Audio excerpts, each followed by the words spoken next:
Pokémon Black is a creepypasta story about a bootleg version of the Pokémon games for the Nintendo. A glitch or hack in the game means that other trainers and Pokémon can be killed. I am an avid collector of old Pokémon games. I even collect bootleg games like Pokémon Diamond and Jade, Chaos Black, and so on. It's amazing how often you can find these games being sold secondhand at pawn shops, Goodwill, flea markets, and such. They're generally fun, even if they are unplayable, which they often are. The mistranslations and poor quality make them unintentionally humorous. I've been able to find most of the ones I've played online, but there's one that I haven't seen any mention of. I bought it at a flea market about 5 years ago. Here's a picture of the cartridge, in case anyone recognizes it. The title of the game is Pokémon Black. Unfortunately, when I moved 2 years ago, I lost the game, so I can't provide you with screen caps of the actual graphics. Sorry. The game started with the familiar Nidorino and Gengar intro from Pokémon Red and Blue. However, the press start screen had been altered. Red was there, but the Pokémon did not cycle through. It also said Black version under the Pokémon logo. Upon selecting New Game, the game started with Professor Oak's speech, and it quickly became evident that the game was essentially Pokémon Red version. After selecting your starter, if you looked at your Pokémon, in addition to Bulbasaur, Charmander, or Squirtle, you had another Pokémon, Ghost. The Pokémon was level 1.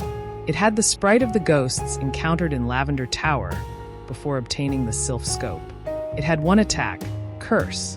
I know that there is a real move named Curse, but the attack did not exist in Generation 1, so it appears it was hacked in. Defending Pokémon were unable to attack Ghost. They would only say they were too scared to move. When the move Curse was used in battle, the screen would cut to black. The cry of the defending Pokémon would be heard, but was distorted, played at a much lower pitch than normal.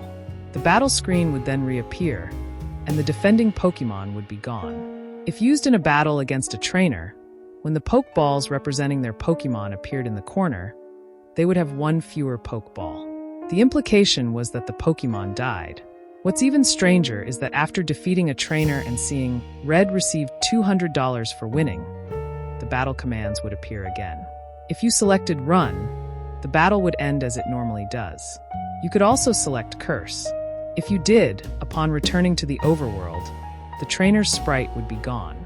After leaving and re-entering the area, the spot where the trainer had been would be replaced with a tombstone like the ones at Lavender Tower. The move Curse was not usable in all instances. It would fail against Ghost Pokémon. It would also fail if it was used against trainers that you would have to face again, such as your rival or Giovanni. However, it was usable in your final battle against them. I figured this was the gimmick of the game, allowing you to use the previously uncapturable ghosts. And because Curse made the game so easy, I essentially used it throughout the whole adventure. The game changed quite a bit after defeating the Elite Four. After viewing the Hall of Fame, which consisted of Ghost and a couple of Pokémon I used for HMs, the screen cut to black. A box appeared with the words, "Many years later." It then cut to Lavender Tower. An old man was standing, looking at tombstones. You then realized this man was your character.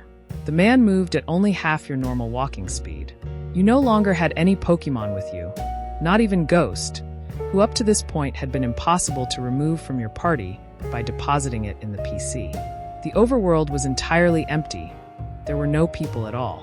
There were still the tombstones of the trainers that you used Curse on, however. You could go pretty much anywhere in the overworld at this point, though your movement was limited by the fact that you had no Pokémon to use HMs. And regardless of where you went, the music of Lavender Town continued on an infinite loop. After wandering for a while, I found that if you go through Diglett's cave, one of the cuttable bushes that normally blocks the path on the other side is no longer there, allowing you to advance and return to Pallet Town. Upon entering your house and going to the exact tile where you start the game, the screen would cut to black. Then a sprite of a Caterpie appeared. It was replaced by a Weedle and then a Pidgey. I soon realized, as the Pokémon progressed from Rattata to Blastoise, that these were all of the Pokémon that I had used Curse on. After the end of my rival's team, a youngster appeared, and then a bug catcher. These were the trainers I had cursed. Throughout the sequence, the Lavender Town music was playing, but it was slowly decreasing in pitch. By the time your rival appeared on screen, it was little more than a demonic rumble. Another cut to black. A few moments later, the battle screen suddenly appeared. Your trainer sprite was now that of an old man, the same one who teaches you how to catch Pokémon in Viridian City. Ghost appeared on the other side, along with the words, "Ghost wants to fight." You couldn't use items, and you had no Pokémon. If you tried to run, you couldn't escape. The only option was fight. Using fight would immediately cause you to use struggle, which didn't affect Ghost but did chip off a bit of your own HP. When it was Ghost's turn to attack, it would simply say, eventually, when your HP reached a critical point, Ghost would finally use Curse. The screen cut to black one final time. Regardless of the buttons you pressed, you were permanently stuck on this black screen. At this point, the only thing you could do was turn off the Game Boy. When you played again, New Game was the only option. The game had erased the file. I played through this hacked game many times, and every time, the game ended with this sequence. Several times I didn't use Ghost at all, though it was impossible to remove it from the party. In these cases, it did not show any Pokémon or trainers, and simply cut to the climactic battle with Ghost. I'm not sure what the motives were behind the creator of this hack. It wasn't widely distributed, so it was presumably not for monetary gain. It was very well done for a bootleg. It seems he was trying to convey a message, though it seems I am the sole receiver of this message. I'm not entirely sure what it was. The inevitability of death? The pointlessness of it? Perhaps he was simply trying to morbidly inject death and darkness into a children's game.